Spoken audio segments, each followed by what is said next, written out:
You mentioned filling the needs. When you fill the needs of the children, are you also to re-educate the parents to teach them to fill the needs of the children that they themselves have never had met emotionally? Yes. It's funny. Theorists and people tell us that in adult relationships, our spouse cannot fill all of our needs. And yet, what do? We look at our spouse, our partner in life, as the person many people do to fill all those unwanted needs. And then when it doesn't happen, that relationship takes a different direction. I think if we would just stop and realize that every person in our life, every person we come in contact with, can work and does fill a need in our lives that we may not realize. But it's the power of the whole, power of that whole circle of who's in our network, who's in our life. Some people are going to come and go, and it's okay. We need to let them go and honor the people who come into our life at this time and this moment. Our kids need to understand and learn from how we present ourselves to them that they can be successful, no matter what happened to them in the past, no matter how they're feeling today, that they can become successful. It doesn't matter if that person is a hairdresser. It doesn't matter what their partner of choice is. It's not going to matter what their gender is or their ethnicity. It's about kids. It's about being human. Treating yourself with respect, that teaches them to be respectful of themselves and that they are worthy. And you know what? They're going to pass it on, and they're going to be respectful to everyone in there that they come in contact with, too. That teaches them to find value in humanity, and that's a great basis for helping the nation, because today's children are tomorrow's nation. Well, today's children are today's nation. I mean, we look at the number of young legislators who were just elected, that under 30 population that have the young children who are coming behind them, or the under 40 population who have teenagers who have elected to serve in the military, who are some of our most innovative and creative minds in science, in math. We have a number of kids that we have not honored yet, but we do sporadically, who are starting nonprofits, who are doing good in their community, and at 10, 11, and 12, paying it forward nationally and in their communities. And those are the kids that need to be honored more. People need to know about them and need to know who they are, so that they can make a difference in somebody else's life. I'm amazed when I get emails and I read articles about all these really awesome kids. We just got an awesome group coming through that are doing wonders. And yet we have parents who don't honor what their children are doing, and yet we have some who do.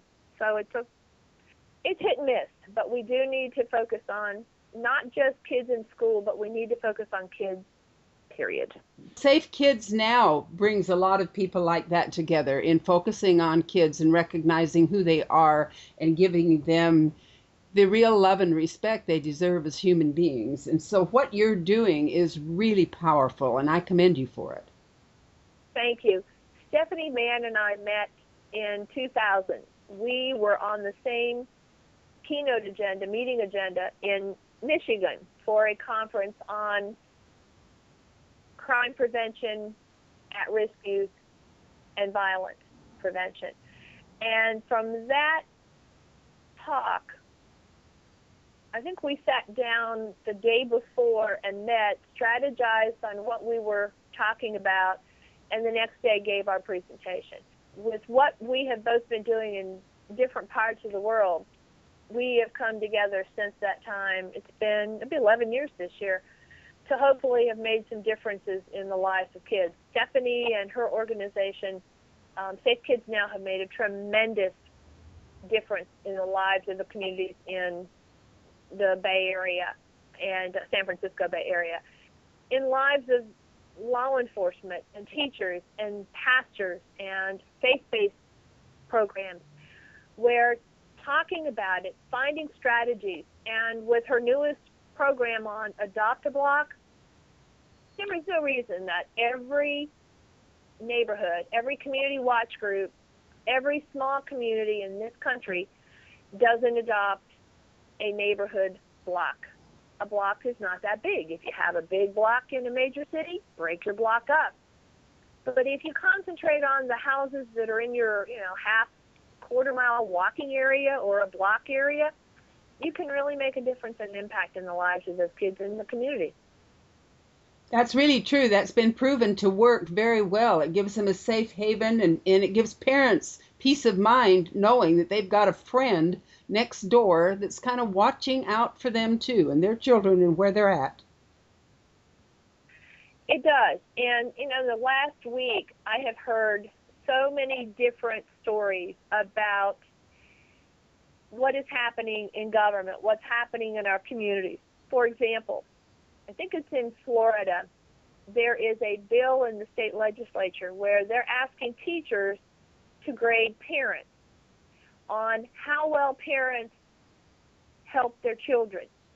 And I had to stop and think, if as parents we weren't allowed to, why aren't we allowed to grade our teachers? The system grades the teachers, but the parents aren't allowed to grade the teachers. So should they not, let's have this reciprocal and not just say, well, the teachers are more qualified to grade the parents than the parents are qualified to grade the teachers. I think the concept is a little misguided. We'll just have to wait and see. On the other side, we have a bill here in the state of Alabama that is pending in our legislative session now about not allowing small communities under the population of 20,000 to start their own school systems. Here in South Alabama, it's an interesting way of handling education. The city system is tied right indirectly with the county system. Several of one of the other major communities in the area left and started their own school system 2 years ago. So some of the other smaller communities want to do the same, where they can go back to neighborhood schools, which we're finding through education and through experimentation and pilot programs across the country are working, and they're working at a higher success rate than some of our schools are today. Someone cited that because of the state of the education in our state, that small communities cannot take it upon themselves to start their own school system. And I'm sorry, but we have a number of small communities under 20,000 population who do need to be allowed to start their own system. If you're unhappy with something, then you change it. And if they want to change it, then they need to make that change and be allowed so. And, so there's all kinds of things happening in our country that just, they don't make any sense. And sometimes people don't think about what bills or ways in which to find resolution. They don't think out the long-term consequences. It just sounds good, so they put it down in writing and present it to to their colleagues in government. That's true. Too many of them don't really study the cause and effect as it moves down the ladder of the society. Yeah, it does. In neighborhood schools, that's how I grew up.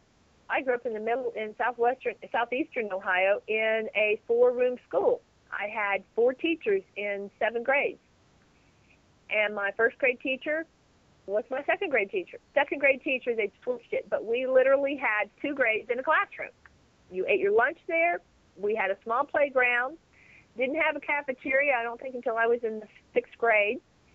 But I survived, and yet there was a collaboration and a relationship between the parents and the teachers. Parents were involved. And they're getting back to that. And I think any community where education is not working well, that community needs to have the right to decide how their kids are going to be educated so they can make a difference. On the flip side, we have so many students who are at what they call the gifted level, where they're taking advanced placement classes. And those kids are also, from one spectrum to the other, we talk about at-risk kids being more behavior-oriented or bad choices, or they're getting into fighting and bullying. But yet we've got kids who are very intelligent and yet have no sense of identity or self-worth still, and are being bullied and abused by their peers as much as those who may not have the intellectual capacity or who make bad choices about their behavior outside the classroom. So that's what I'm saying. We have to think about kids, period. Not labeling them, not giving them a behavior identity, but taking where they are and the choices that they've made and teaching them how to make better choices. People are doing that, and they're taking, whether it's sports, whether it's games or recreation, they're starting to do that in certain areas, and I applaud the people who are making a difference and impact. But those are also the programs that we need to talk about more so they can gain better recognition and possibly use that as a model in another city. If something's working in Atlanta, let's find out if it can work in Santa Fe, New Mexico, or Kansas City, Kansas. Teach kids